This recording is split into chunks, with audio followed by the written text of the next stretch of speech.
Buenas tardes, señor presidente. Una pregunta en inglés, si puede ser. Sí, claro, pues en inglés no hay problema. Thank you. I don't think anybody could suggest that you haven't changed the face of security in El Salvador over the past 5 years. But my question is really about where things go forward from here, and specifically in terms of the thousands who are believed to have, by human rights organisations, to have no discernible link to gang crime, who are believed to have been swept up in the dragnet of arrests. Specifically, I've got a case that I've been looking at of a young man called Jose Duval Mata Alvarado, and I can pass obviously on all the details to your team.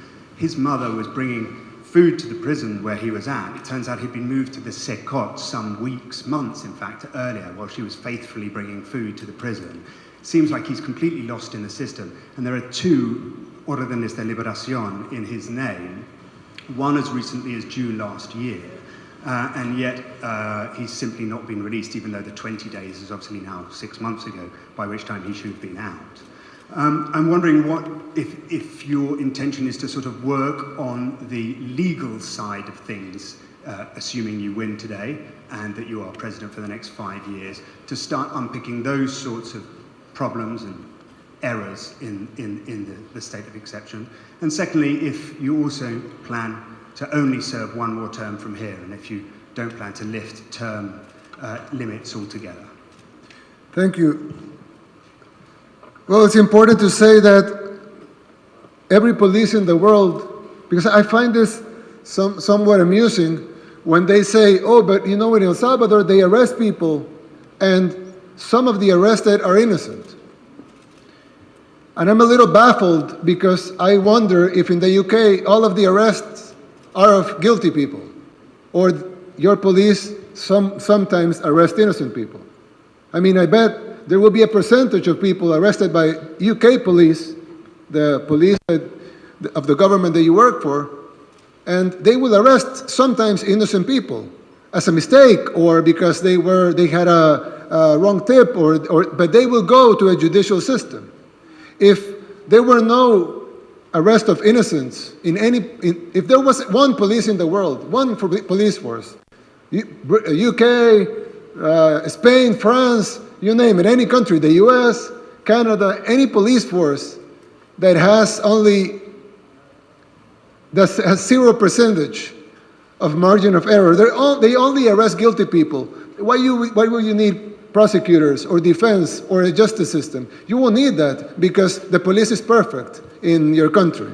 So every country in the world will have an imperfect police.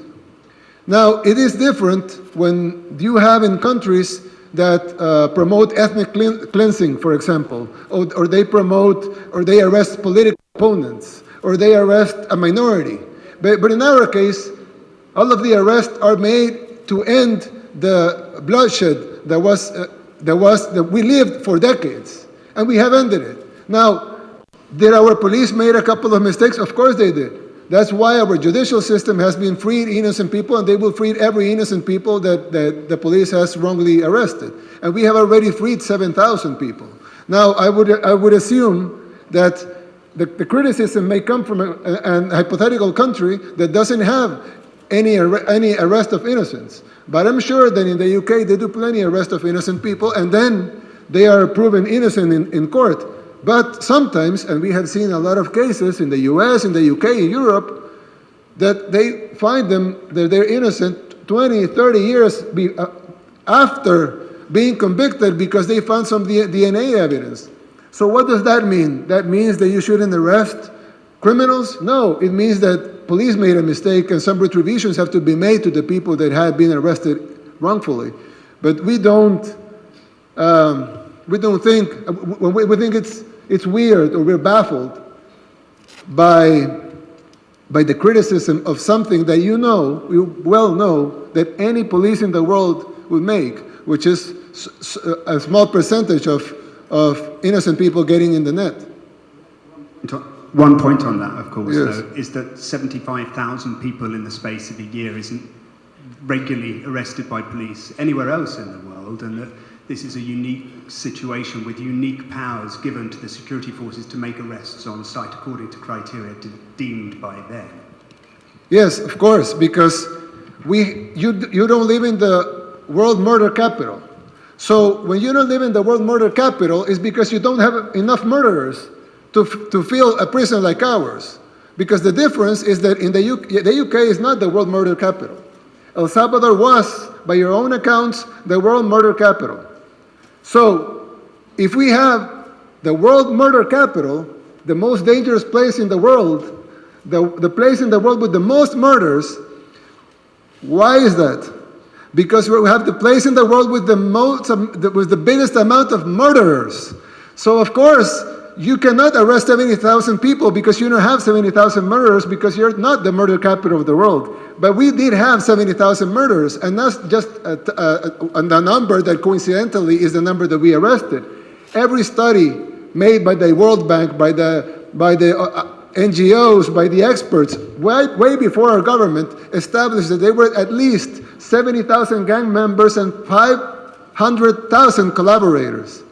That was established not by our government, but by NGOs, by the experts in the topic. They always said El Salvador has at least 70,000 gang members and 500,000 collaborators.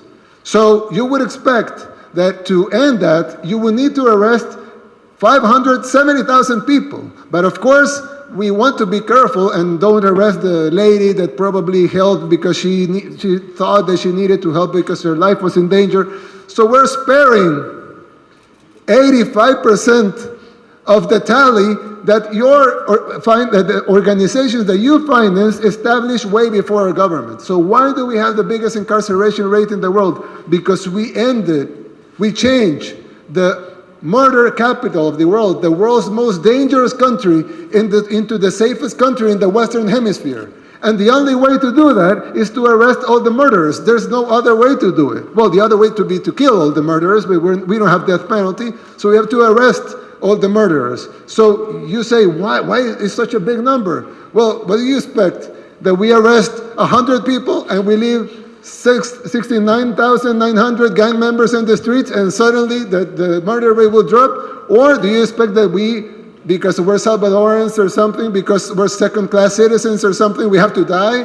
They have to kill our families, they have to kill our children, because your liberal ideas of what a democracy should be have to be respected, and since we're not using your recipe, then we have to be killed, we have to let our children be killed, we have to let the bloodshed to go on for 50 years because of imported policies from your countries, because your countries had lecturers in the 80s, the war. You had a fight with the Soviet Union, had nothing to do with us. What did you do? You financed El Salvador to fight a war between us, between brothers.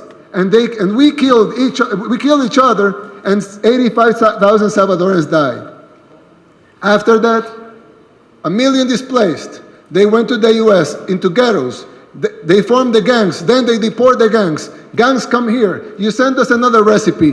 Law to don't arrest minors. Okay, but all the gang members were minors at the time. So gangs grew, and then they terrorized the country. They started killing people, and we became the murder capital of the world. Nobody could solve it. We took the recipes from the OAS, we took the recipes from the UN, we took the recipes from the European Union, we took the recipes from the United States. None of the recipes worked. More bloodshed, more people were dying. So what do? Okay, we do something and we save people. And now we're the safest country in the Western Hemisphere. But suddenly something's bad. Oh, but you shouldn't do that. You should do what I think you should do. Why? Not only we have the right to do what we think is right, and what the Salvadoran people are going to decide whether or not they want this day in free elections, but also we've proven it works. And you haven't proven that your system works in our country. Might work in yours, I don't know. But it doesn't work in ours. It's like I told one time a member of the European Union, I know you Brexited that, but I told a member of the European Union, you take your best government, choose your best government. I don't know what's the best government in Europe, but you choose your best government.